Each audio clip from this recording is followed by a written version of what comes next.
না, বড় করে যা তো, আমি আসতেছি, যা। হ্যাঁ আদি যাইতেছি, আমি আগে যাইতেছি। আদি আদি কুইন কুইন। আয় হায়, পিকে আসার পরে কি আমার লাক কি খুলে গেছে নাকি? আমাকে লাভ ইমোট দিচ্ছে, উঠবোস করতেছে। আয় হায়, আবার পিছনে ডাকে, আসতেছি জান, আসতেছি।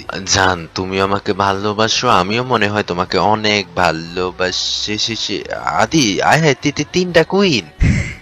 হ্যাঁ, কুইন কই কই কই কই কই কুইন? এই যে আদি পিকের বড় করে তিনটা না চারটা কুইন তোর লেগে দাঁড়ায় আছে। তুই আয় আয় আয়, ফার্স্ট আয়। চারটা কুইন, আসতেছি আসতেছি আসতেছি, আজকে ভালো পাশাপাশি করবো। এ দেখে দেখে দেখে দেখে দেখে, এই যে আমার সামনে একটা কুইন আমাকে লাভ ইমোট দিচ্ছে, ওই যে ওই যে আমার পিছনে ডাকতেছে, জান আসতেছি আসতেছি, তুমি আমাকে ভালোবাসো, আমিও তোমাকে ভালো। হ্যাঁ রে, তুম তুম। নওয়াজ মামা, আমার কুইনের কথা কয়ে তুংতুঙের হাতে তুলে দিলি। আমি মনে হয় কষ্ট পেয়েছি। তুংতুম ভাই, ওল্ড প্লেয়ার, ওল্ড পিক, র্যাঙ্কুশ টিম আপ। নওয়াজ মামা, আমি যাইতাছি, আজকে লটকন গুলা দিয়ে দিন।